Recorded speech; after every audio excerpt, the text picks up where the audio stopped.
Let's say hey!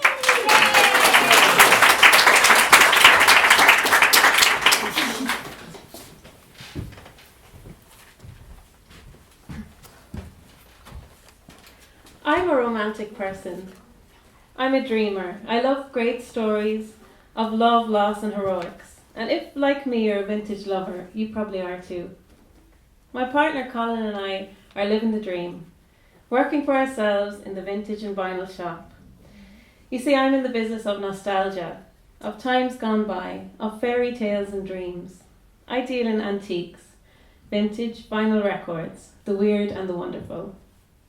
Living the dream. At least that's the way I see it. If you ask my parents, they might say different. My dad, a working class trade unionist. My mom, an activist and feminist. You spent all that time studying to do what? Sell vinyl records and old stuff. They're constant reminders of the evils of capitalism and wishy-washy bourgeois values.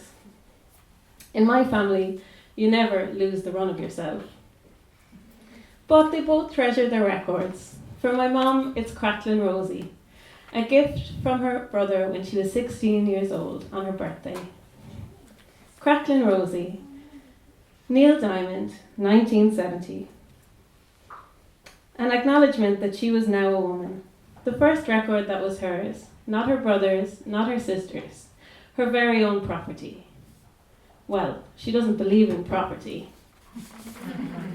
When I look at the sleeve and hold the vinyl, I feel her hand in my hair. Now, I'm not a philosopher or anything, but on the run-up to this event, I was trying to figure out, what is this passion we have for the past, for old stuff? We asked our customers, why vinyl, why vintage, what's so special about it? People had varied responses: carbon footprint, style, price, sound quality. But there were two common threads. Firstly, it was the story behind the item that made it truly valuable. People loved the idea that this piece of clothing, this vinyl record, had already been around, lived a life, been loved, been there then, at that time. There was almost a spiritual aspect to it, having stepped in someone else's shoes. Let me give you an example. Check out these boots I'm wearing. That's another mother's story. This mother was a biker in the 1970s, and she had these boots, these red leather boots, handmade especially for her. Can you imagine it? Ireland in the 1970s, this amazing rebellious woman flying around on her motorbike, shaking off the shackles of conservative Catholic Ireland. Now what do you think of them? If you're anything like me, once you know the history, they're infinitely more valuable. Buying vintage vinyl and antiques can often be connected to important people in your life, perhaps someone who passed away. I can't tell you the amount of people who come into the shop and say, oh, my grandmother used to have one of those, or we used to have one of those when we were kids. Not only do people feel connected to a certain time or a certain place, but they also feel connected to their childhood self. You can see the memories dancing in their eyes, and a flash of the mischievous child they once were as they tell you a story about the piece.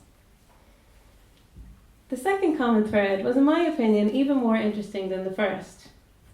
People felt that it allows you to express your true self, to be an individual. By gathering up and displaying these items, which are connected to your personal history, you're also allowing people to catch a glimpse of your authentic self. Many customers said they wear vintage clothes because they feel it allows them to express themselves as an individual.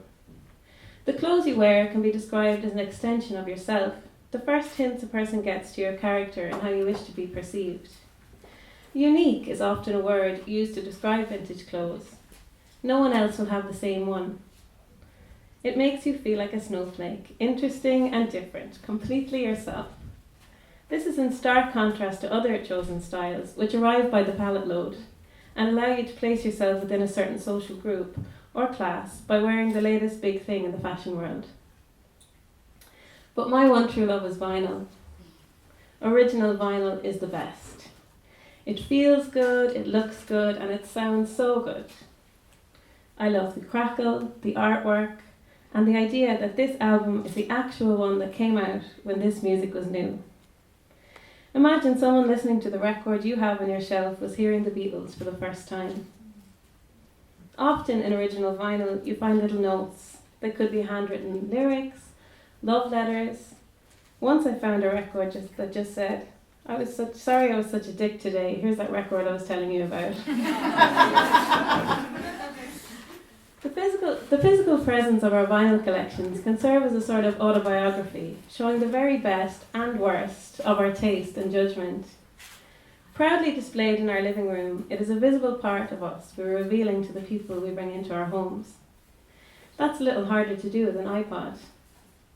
There's also for me a kind of insecurity with the digital age. I mean, how can you own what you can't touch? It's reassuring to see the record sitting there on the shelf in all its glory. And so, I would argue, what us vintage lovers are really craving is an authentic life. In this modern, practical, functional world, sometimes we need to remember the importance of stories, of nostalgia, of romance, because at the end of the day, isn't that what all great lives are about? Yay!